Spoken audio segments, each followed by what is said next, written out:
Hello everybody, this is D.H. Thorne here.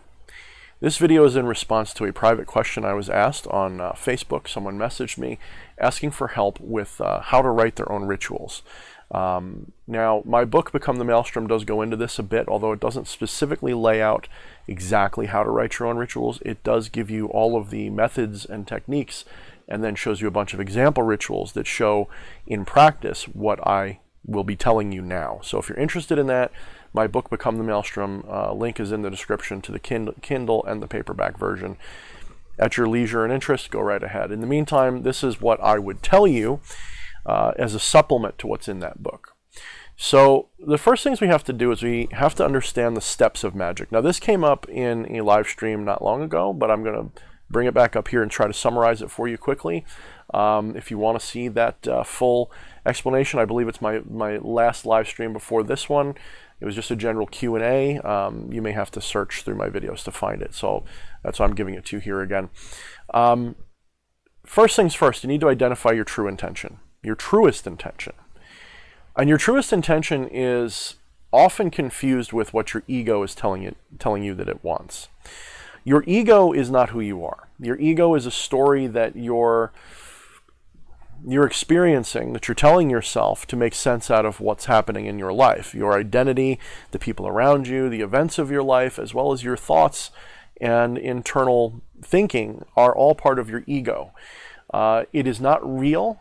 Doesn't mean it's not valuable or important, but it is not real in the sense that nothing is real, but it is also not what you think it is. You are not that. It is not what you are. And so your ego, which includes a lot of the inspiration for your emotional experiences, will tell you things that it wants, and it will often tell you these things in ways that can be uncomfortable. It can make you feel like you need to, have the love of a specific person, to the point of making you unhappy and uncomfortable and sad, and it can be really difficult sometimes. But your ego is not actually the arbiter of what is intended. It is at the mercy of intent. It is, simply put, it will often manifest the symptoms of the intention that you actually have. If you are constantly craving money, if you are seeking money, if you're money grubbing, if all you can think about is how to make money or how poor you are or those kinds of things, you might easily misunderstand that your truest intention is to have money because that's what's on your mind. But we need to look backwards. We need to back up. We need to zoom out, and we need to see the bigger picture. And we need to kind of look at our higher self and ask our higher self, why is it making me manifest this desire? Because there is a difference between desire and intention. This desire for money. Now, desire is more of a compulsive feeling. It is an emotion. It is a response to intention. It is a symptom of ego interaction with intention. So if we desire money, what is it about money? What does money symbolize? And this is where it gets to the fun part. When you're examining your ego's desires and the things that you feel in your heart you most want, in that sense, we need to trace the symbology back to its source. Money represents a means to an end. It represents energy. It represents power, authority in some ways. It represents freedom in a lot of ways. It represents, of course, abundance and sometimes the lack of which, money is symbolic of those things. So we need to work our way backwards and create and identify a broader intention, something that it can be very focused, but broader in the sense that it's not a specific moment of intention. It is an idea of intention. It is, instead of trying to ask for $500, ask for bounty and something like that. But you must also understand that sometimes your desire for money has to do with a problem. Maybe you need to make rent. Maybe you need to have something like that taken care of. It would probably be improprietous and a bad idea to just assume that your higher self is asking for money or to be able to pay that rent even. What is your higher self making you desire money for or to pay rent for? It's seeking shelter. It's seeking security. It's actually talking about your root chakra, perhaps your desire to be safe and cared for and prosper in that way. So work your way back and try to identify what your highest and simplest intention is. Then based on that, you're going to prepare your ritual. And that is the next step. The next step is to prepare. Now, writing a ritual is part of that preparation phase, but we need to know all of these steps to write properly. So the preparation stage is where you're building your energy in the long term. You're gathering materials, you're writing your rituals, or you're looking one up in your grimoire that you've already done before, or you're finding one, you're researching one from somebody else. I did a video a long time ago where I said, it's my magic, it's not yours, you can't have it. It's kind of a tongue-in-cheek idea, title, basically talking about how the things that work for me won't always work for you. They're my symbols, it's my magic, you can't have it. It's not going to work for you necessarily the way it will work for me. You've got to identify what works for you. And part of that is in the preparation phase. What do you feel drawn to? Do you feel drawn to using candles, incense, herbs, crystals, this new age stuff that I just keep talking about, the chakra system? Do you want to work with goetic spirits? Do you just want to invoke a spirit and just do it that way? Talk to a spirit and ask them to help you? Do you want to just completely freewheel it and just go nuts with just whatever feels right at the moment? Like just, sometimes the most powerful rituals I've done, I've just said, you know what, I'm doing a ritual today, and I'll grab my ritual staff, my walking staff, one of them. I'll go out in the middle of somewhere, sometimes the woods or sometimes a field, and I will just do what comes to me. I'll draw a pattern on the ground, some sigils on the ground. I will start calling to spirits. I will do not dances, but physical movements. I will sing. I will do whatever comes to me to get the energies to build. I will have my communion with the spirits, and I'll walk away, and I'll leave it behind completely. So you don't always have to do like a witchy feeling ritual. There's a lot of ways you can do this. In fact, the ways are almost endless, from drawing a picture to anything. So prepare your ritual this way. Prepare yourself in that way. And if it's something where you don't have a plan, you don't want to have a plan, prepare yourself internally. I am going to do magic. Okay, so build that energy, build that intention, know it's going to happen. Make it special, make it sacred. Go out and source the materials that you don't have. And if you do have them, think of ways to make them special. The next step, of course, is performing the ritual. Now, the ritual, we have to remember that magic is already done. The moment you have engaged with your intention and put it into action, magic is already manifesting. That is already what's happening. So the ritual is important, but the ritual itself is not causing the outcome. Get that out of your mind. The ritual is a release. It is like, having the intention to shoot a target is what matters. Everything else is just the stuff that's in the way that stops the arrow from striking the target, if that makes sense. When you have the intention to hit that target, you have to get through all those other things afterwards to make the target experience an arrow hitting it. But in a way, the magic's already happening. So the ritual would be like drawing the bow and getting it to the point of release, and then the release of that bow. That is what the ritual is. And in many shooting sports, like the Zen of archery, you have to recognize that the only thing that's stopping the arrow hitting from the target is you. If you're aiming at the target, it's you who lets it go. The arrow seeks the target in that sense. You don't force the arrow into the target. You're not guiding it into the target. You are allowing it to hit the target. And in the same sense, your ritual should work the same way. You're not forcing anything. You are releasing all of this pent-up intention that you've built up, and all the preparations and energy and desires and angst and ego and all of that. A ritual is better described as a spiritual colon cleanse, as a spirit is like being constipated, and the ritual lets it out for you. I hate to be crude, but it really is more like that. And a good ritual builds energy as well. It's part of the energy building process, of course. So, not to make it too crude, of course. There's definitely more to it than the crudeness. And remember, the ritual doesn't cause the outcome. The ritual is allowing the outcome, because you are aligning with your higher self when you do your rituals. And you don't always have to do a ritual, let's be honest. Once the intention is engaged with, magic is happening. Rituals is just one way that your higher self manifests the things that it wants you to experience as an ego story. That's just one way it does it. And it does it a lot of different ways, okay? It can be as mundane as getting up and going to the refrigerator and pulling a Coke out, or summoning a spirit to bring you money and riches so that you have an endless supply of Coca-Cola. All right, shout out, I guess, to Coca-Cola. So the next step is to release and forget, and this is in pretty much every good system will tell you the same thing. You need to release and forget. Once you're done with the ritual completely, you need to walk away and detach from your attachment to the outcome. A lot of the time when we do magic, what are we doing? We're trying to satisfy an attachment. We have an egoistic attachment to a problem or a desire or something, and it's hard for us to let go.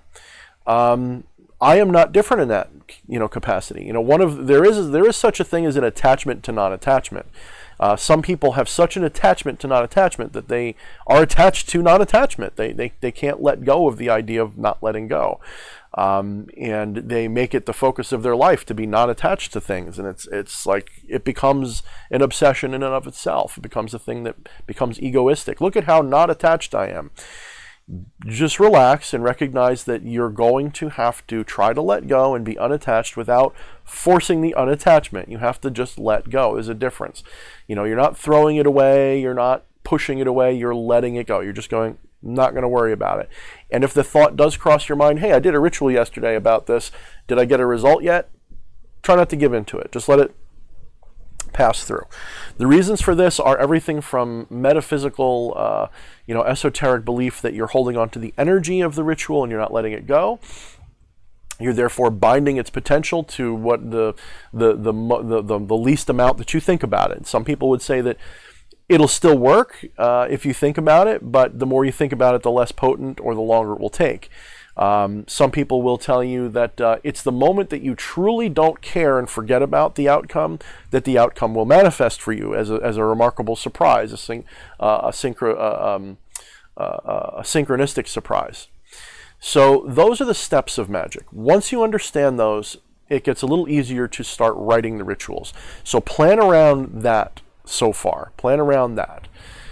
So here's what I will do. Now, when it comes down to creating the rituals as part of the preparation, I keep it simple.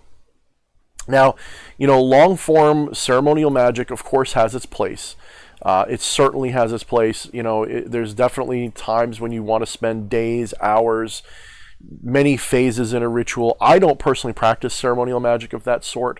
It's just not my wheelhouse. Short of going to a church or something when I was a kid, that wasn't really what I liked. I like shorter spells, rituals, and if it does take longer, it's not very complex. It is more of a communal experience where, say, for example, I'll go into the wilderness, I'll light a bonfire, I'll make offerings to spirits, I'll sit in communion with them, take messages, and I'll just sit in their presence all night. And my mind may wander between different things, but come back and forth to magic the whole time. To me, that's long-form ceremonial, but it's like shamanistic, it's simplistic, it's communal, it's a little different. But some systems have, rituals that take a long time with many phases. And I am sort of guilty, in a good way, of being one of those sorcerers who, during the preparation phase, certain rituals I will have a period of buildup. And that means, technically, it's a long-form ritual. It may take many days, maybe even weeks, to do the whole process. You may need to begin on, say, a new moon and end on a full moon, or you may need a full moon cycle, or you may only need 3 days or something like that.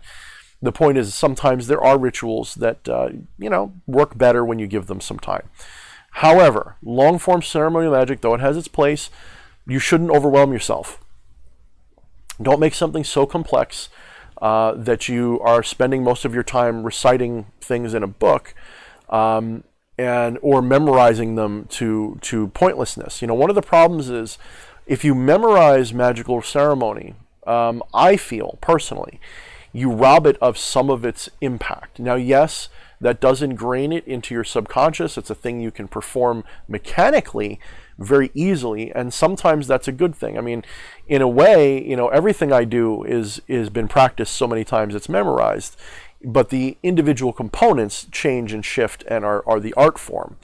And so there is a difference there. I think some people, they have the right of the such and so, and they perform it exactly the same way every time with no variation, and that's fine. I've done them that way. But they get to the point where it's memorized and they don't even have to open a book. And Some people will say that's amazing and great. I personally don't think so. I feel like the energy is more potent when it is new, when it is inspiring, when it is inspired. And this is why I don't like performing the same ritual exactly the same way twice. I will generally perform them differently. Now, I will write down a successful ritual. I'll write it down in a journal or something. When it succeeds and it works, it transfers to my main grimoire, or grimoires in this case. And that's a fact. But that doesn't mean that I will perform it exactly the same way next time. I will simply read that again. If I feel inspired to perform it that way again, then I will. If not, I will take pieces from that and do it differently the next time. So it's important to be in the zone during a ritual. So the more complex your ritual is, the more you have to refer to a grimoire. Sometimes that'll pull you right out of your focus, is to have to read something. So you want it to be simplistic enough so that you're in the zone for as long as possible and as often as possible during your ritual. The zone is the altered states of consciousness, the trance states, the open mind state, the focus state, the empty state, as I speak about in Become the Maelstrom. That gazing state, if you will, in certain cases. You want to be in that zone.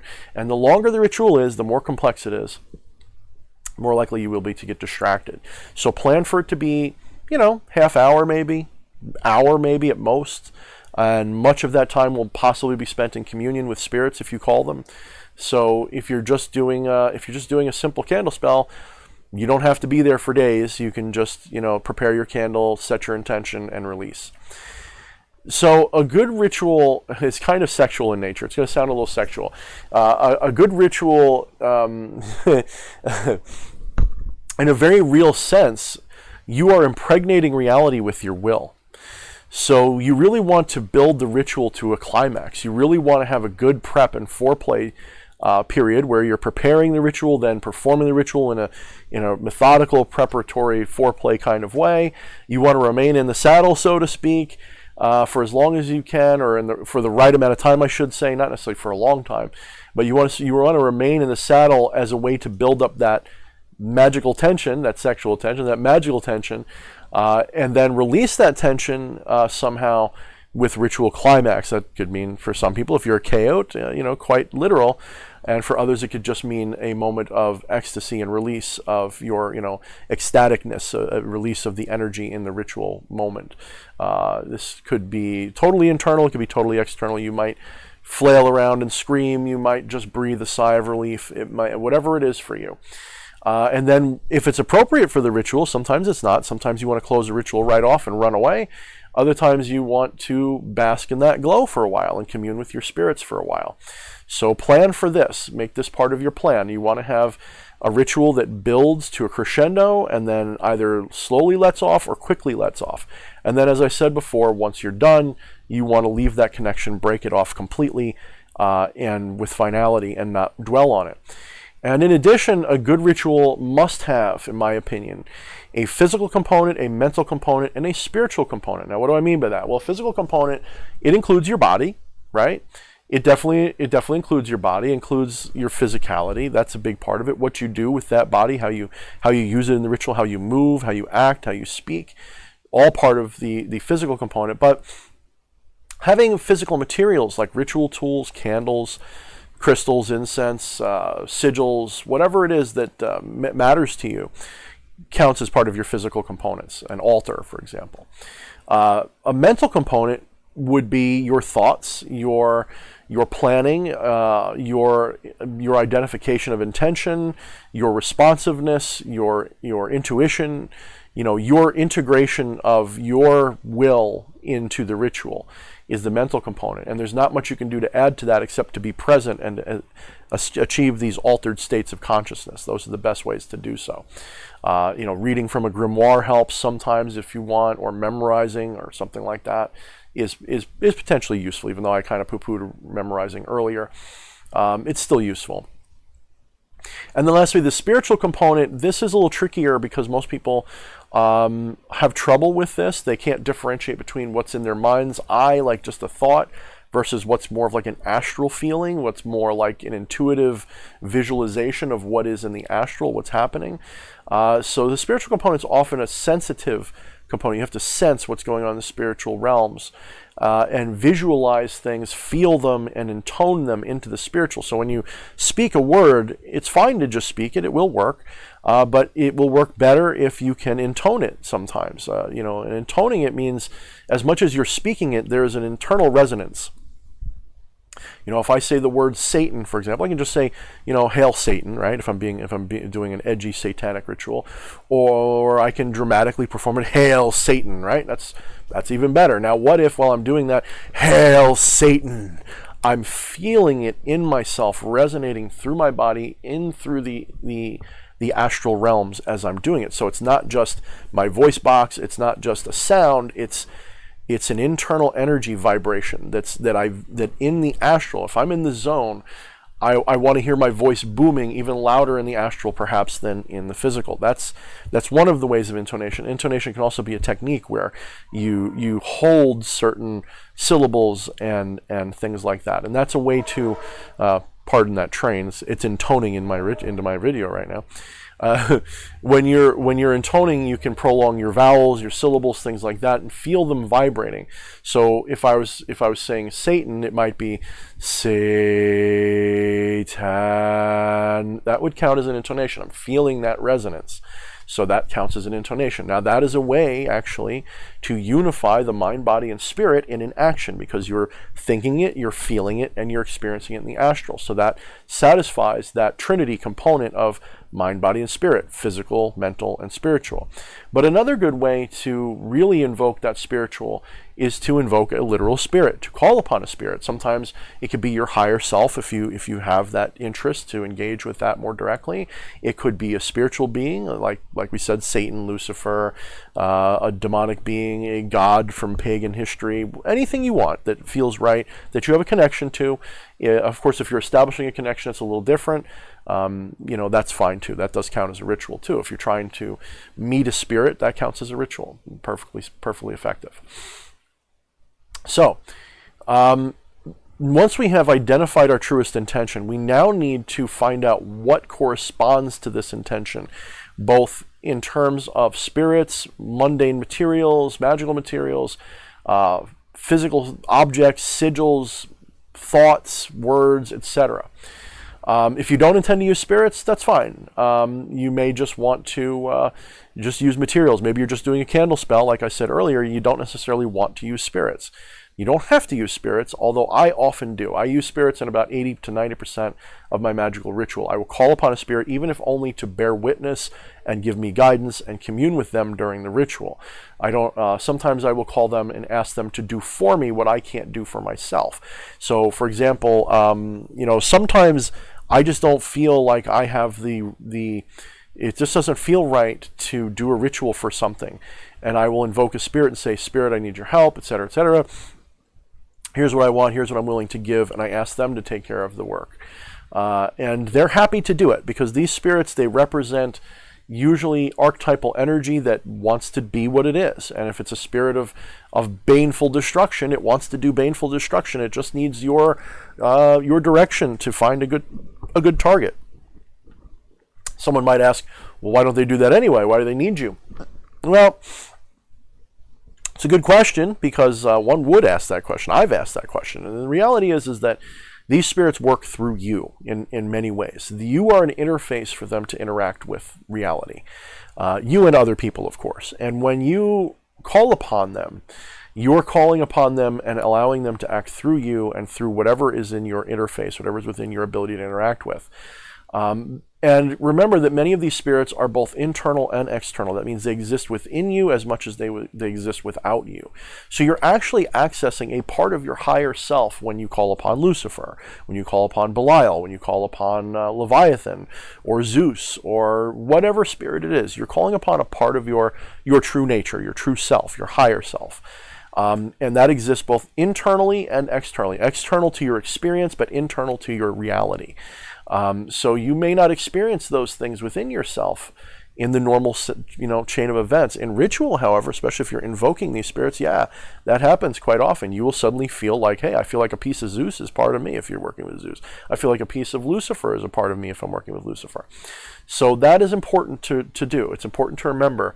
Some of you won't like this. There's a lot of theistic types out there who worship these beings as fully external beings that are not human at all whatsoever. They have no relationship to humans other than as gods or demons or whatever. And they're going to disagree with this and they're going to have a problem with it. I really don't care. The magic will work for them just like it does for me. It won't make a difference. And so if you don't like what I'm saying, if you don't see spirits that way, you see them only as external forces that are maybe Satan's the creator god and so on, and that's your full dogmatic belief. I personally hate that kind of dogmatic belief, but if that is what you're into, have my blessing. Go for it. Do it that way. But remember, this is a spiritual component, and it's important, it's useful. So find out where these things correspond to your intention. If you're looking to have something done for you, Lucifer is a bad choice. But if you're looking for inspiration on how to liberate yourself from something, great choice. If you're looking for something to enlighten you, great choice. If you're looking for love, identify what kind of love it is and seek a spirit that will help you with that. So for example, if you're looking for sexual favors and just lust and just one night stands and sex, you might want to go with Zipar, or you might want to go with Beleth, who's a little bit more, Zipar is more lusty and pornographic, I guess. And I've never worked with him, but that's my understanding of him. And Beleth is way more, we'll say, royal and love affairs and things like that. So you can use Beleth for that more noble love affair, whether it's necessarily pure love or not. Maybe you're doing adultery or whatever, but that's more of a long-term type of lusty romance type of thing. Whereas Dantalion is more of a familial love. This would be love between families, so husband and wife, father and son, mother-daughter, relatives, good friends. That's what Dantalion's more about. So identify which spirit resonates with your intention best. So that's, one way you can identify what spirits to use. Now let's talk about materials. So like I said, you need a physical component. So let's say we're talking about love again, because love is one everyone likes to talk about, right? A lot of people want to do love spells and love magic. So you can use Google, you can use the internet, you can use a book from a system that you like and respect, and look what their index of correspondences are for materials, for planets, for crystals, for herbs, for everything, and see what corresponds to your intention. So if you're trying to do a love spell, just for example, you may want to use red candles, hot peppers, roses, things like that. You might want to use rose quartz, and you may want to incorporate all of these different materials because they represent the higher intention of what you're trying to do. You work with a spirit that is in tune with that intention, and those are two big components that you've got. Then you have to, of course, have your mental component, but these are your correspondences, okay? So that's great. You've got in mind what materials you're going to use. You've got them gathered. Now you got to prepare them. You got to charge them. You got to manipulate them. You have to symbolically charge, activate, and manipulate those individual symbols in your ritual process, either over a long drawn-out period of days, perhaps, like I said, that new moon to full moon ritual, or in that one quick ritual performance. So, for example, let's say your objective again is love. Consider taking a pair of roses to represent, each of you. And this works really well if the targets are people you know. You have them both take hold of a rose and for a time, make it part of themselves. There's a lot of ways you can do this. You can have them hold it for a while. They can allow themselves to be pricked by one of the thorns and anoint the rose with that blood. There's a lot of ways that they can symbolically and sympathetically attach to that rose, so to speak. So you want those roses to represent one another, okay? And then you might take those roses, after they've been held for a time and infused with the energy of the individual. You might want to recite poetry and things throughout this little period where they're holding it. And then you might want to shove them both through a pair of wedding rings. Say, for example, these are people that are going to be getting married, or maybe you and your spouse are trying to help another couple get together or do a ritual like that. Get a pair of wedding rings if you can. If not, any rings will do, and just symbolically treat them as wedding rings. Rings symbolize things. Rings symbolize that eternal commitment to something. So you can use any rings so long as they have that romantic quality to them. A pair of gold rings, a pair of wedding rings, engagement rings, whatever. And then you slip the roses through the holes of those rings, assuming they fit. Just do your best. And now you have kind of symbolically joined them in that romantic attachment. And from that point forward, you can play with your symbolism however you want. You've now brought them together. You've got to be creative. So again, if a spirit's involved, remember to think about appropriate offerings to give to those spirits. Think about appropriate packs you might want to offer them, and ways that you can give them what they want if they're going to give you what you want. Always very useful, always very effective and necessary if you're working with spirits. Some spirits, like President Malphas, don't like sacrifice. However, well, they do actually. Don't sacrifice to President Malphas, but feel free to offer to him little things to entice him to come along to visit you. But sacrifice is not good. Sacrifice, the reason he doesn't like sacrifice is because he'll trick you to get more sacrifice. So you want to make sure he's earned his reward before you give him anything, is basically what that means. So have it in mind. Understand the spirit you're working with and what they should be getting intuitively. And I have a video on offerings and pack making and all that. If you look it up in my history, you'll find it. It's a very good video. It's one of my best ones. Now, you will also want to think about writing spiritual poetry or incantations or invocations, whatever you want to call it. All of this is important, even if you're terrible at it. Even if the best you can do is like some goofy, witchy sounding thing, bibble, bubble, trouble, trouble, whatever it is for you. Sometimes I like those kind of witchy rhyming schemes. Other times I can't stand doing it that way, and I really prefer a more open format for my rituals, just stating powerful things and invoking powerful ideas. But, when in doubt, borrow or be inspired by somebody else's, or even use song lyrics, use the Psalms, use something from a movie or something that really motivates and moves you. I have been well known to use song lyrics from Slayer when I'm doing baneful work. It's very effective. Just use those lyrics as an incantation for a spell. You'd be surprised what that can do for you. So there's a lot of things going on here when it comes to your spiritual incantations and spoken words. But remember, there isn't really such a thing as magic words. There are words that have power. There are some words that, they have meaning, and they use syllables that have resonances, and that's a whole more advanced subject that I don't even worry about. It's not really in my wheelhouse to care. Because a lot of systems will say like, tetragrammaton or, Yahweh or whatever it is, saying the syllables the right way will have a certain power. They're not wrong, but it's also not necessary to work magic on a high level to worry about that. That is just one style. So if it's not something you're into, don't worry about it. But if it is, do your research, find out what syllables and sounds have what meanings, and use them that way. For example, in yoga, you have, of course, your mantras and things and the sounds. You have Aum, which has a certain reason for it to be. It is thought to be the fundamental sound and hum of the universe at the time of creation, I believe, if I got that right. So there are words, sounds, and things that matter. However, I find what is more important is the meaning and inflection, tone, drama that you put into the words. You need to use them because they bridge the gap between the mind, body, and spirit in an important way, just like I said with intonation before. So sometimes this poetry, what it does is what is said matters a lot, but not necessarily exactly. Like you can screw up an incantation. It's not like it's a code word. It's not like a password. It's not like anything like that. This is what Hollywood magic says. You have to say the words exactly right, the right format. And in some systems they do require, like the Necronomicon requires that you learn how to pronounce the words correctly and all that. I guarantee you nobody does. I guarantee half the people who get good results have never said the words correctly 100%. They've always screwed up a word or two here and there. So it's not like it's a combination lock that you have to get right. This is poetry. This is inspiring lyrics. This is why I call it magical poetry. more than I call it anything else. But incantation and invocation is not a bad way to put it. Invocation in some ways is the better word, because you're invoking the spirit of the meaning of what you're saying, or a spirit literally in some cases. You're invoking a spirit through what you're saying. So, what's more important are the symbols, and does the thing you're saying feel like it has power? Does it sound like it has power? Do you feel powerful saying these things?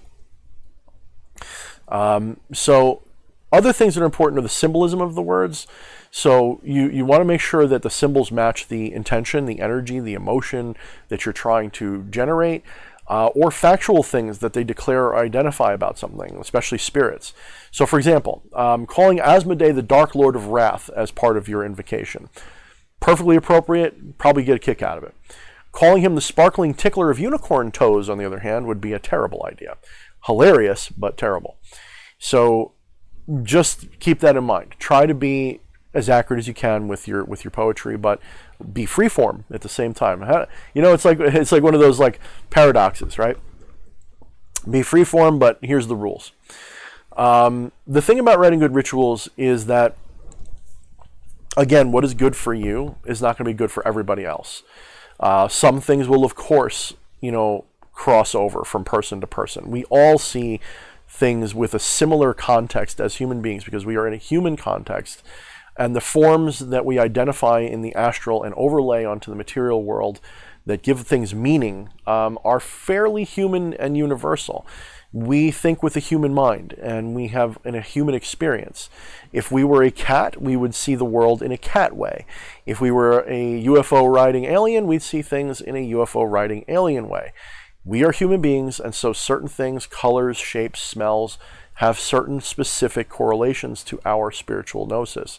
And so therefore, there is that, the universal symbol of the moon, of the star, of the mother, of the maiden, of the crone, of Lucifer, of God, of all these things. They're all universal. Every culture understands them on some level, and they're fairly universal. But there are things that are individualized. An exact inflection can change from person to person. One person might see red as a lusty color and would prefer to use something like white for more pure love. Somebody might see hot peppers as not really romantic, but more about putting people in a painful situation. And so there's a lot of different ways that you can adjust. This is why if you look up things on the internet, and this is why I don't actually bother with writing out a big list of correspondences for other people. I have my own that I use. In fact, I'll never really release a book that puts out a huge list of correspondences like that.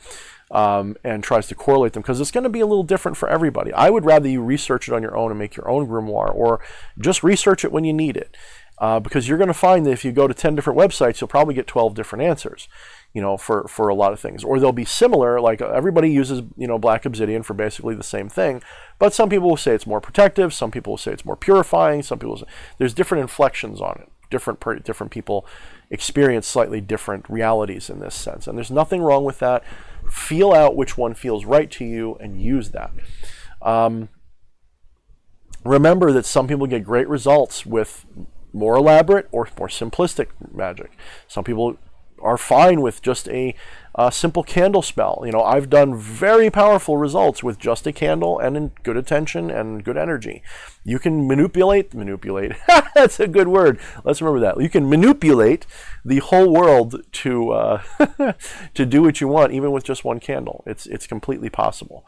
However, sometimes, or some people always or often require a full temple stocked with an apotheca full of botanicals and crystals and elaborate day-long ceremonial rites, sometimes taking days, weeks, months, years.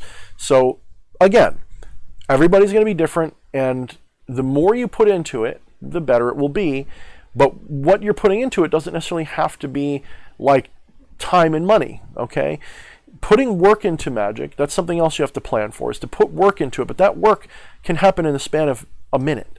It can be all internal. The energy that you're putting into the spell can be completely internalized. It can be energy work. It can be this, that, and those kinds of things. It doesn't have to be you spend a lot of money and spend a lot of time on doing things like that. And it'll work quite well that way.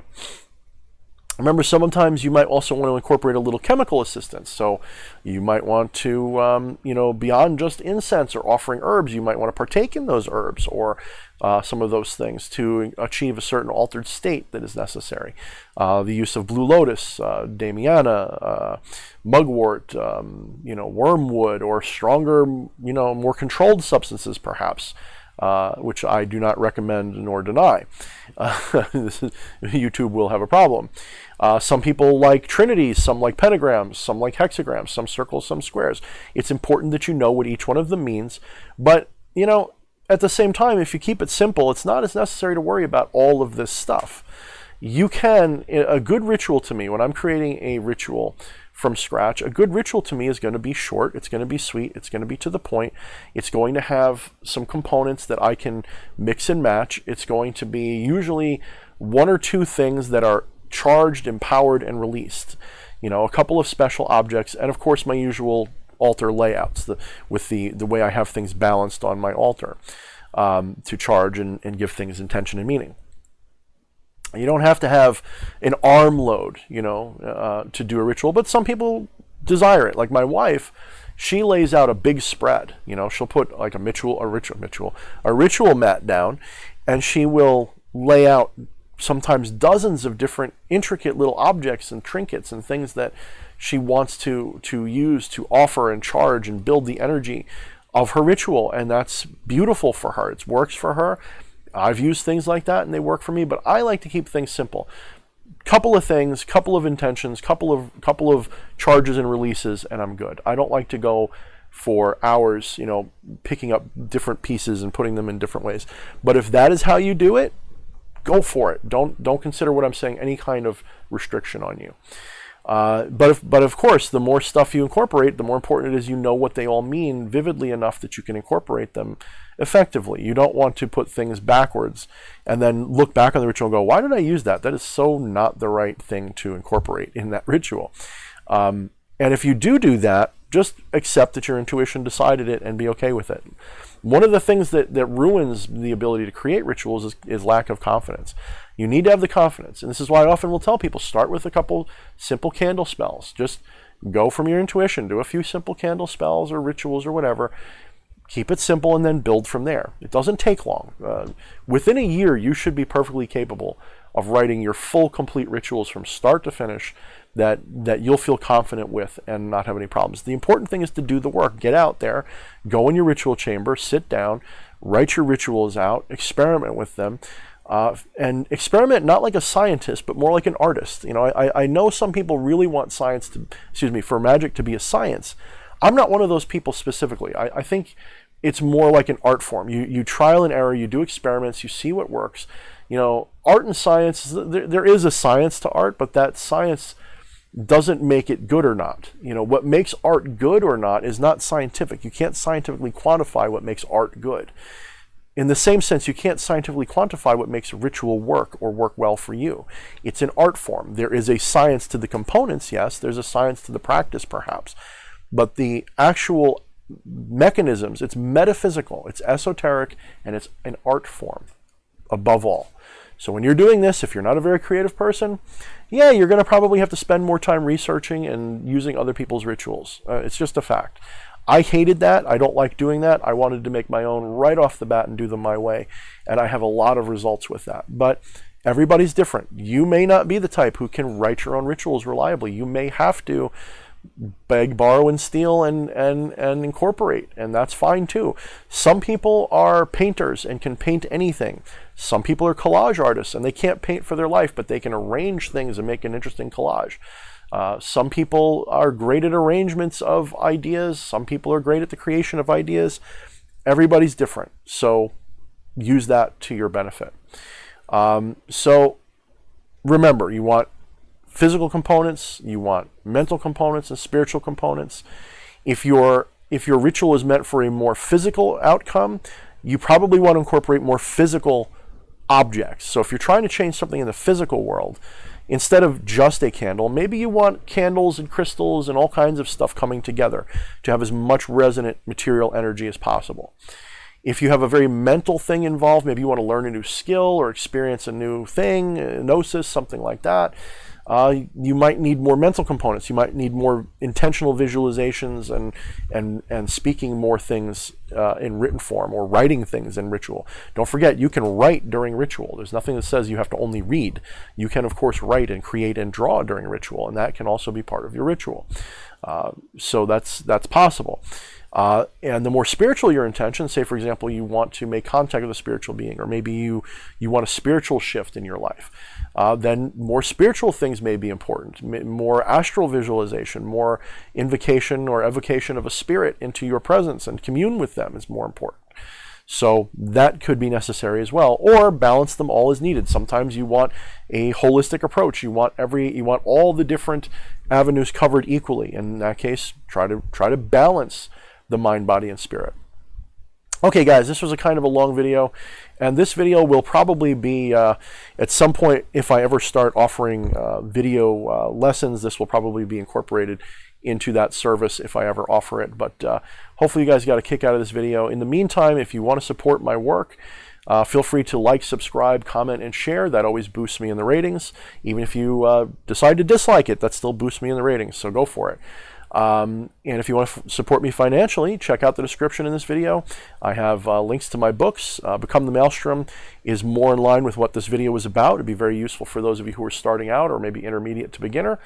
But there's plenty in there for the advanced as well. Then you have Shadownomicon, which is pretty much for the intermediate or above, but it's a very effective book, very useful for those who are trying to do the hardcore type of shadow work, working with shadow people and their inner demons. Then of course there's my Patreon. If you want to support me with just a few bucks here and there, you want to see my ability to do what I do improve, or you just want to support me so I can keep doing it, great way to help me out. You can also go to Teespring, and I recommend that if you want to get something physical. Teespring's awesome. You can get a ritual banner just like this one. I also have my ritual mats there. It's basically a banner, but you can use it on the ground or a table. And there's t-shirts, and there's stickers, and there's all kinds of stuff that you might find useful. And last but not least is my website, www.mindtheshadows.com. That is both a blog, a portal to all kinds of stuff. If you want my services, you want to have a consult with me, you want me to do magic for you or something like that, go to that link and look around, and you'll find what you need hidden in obvious places on that website. So anyway, guys, thank you for joining me. Until next time, mind the shadows.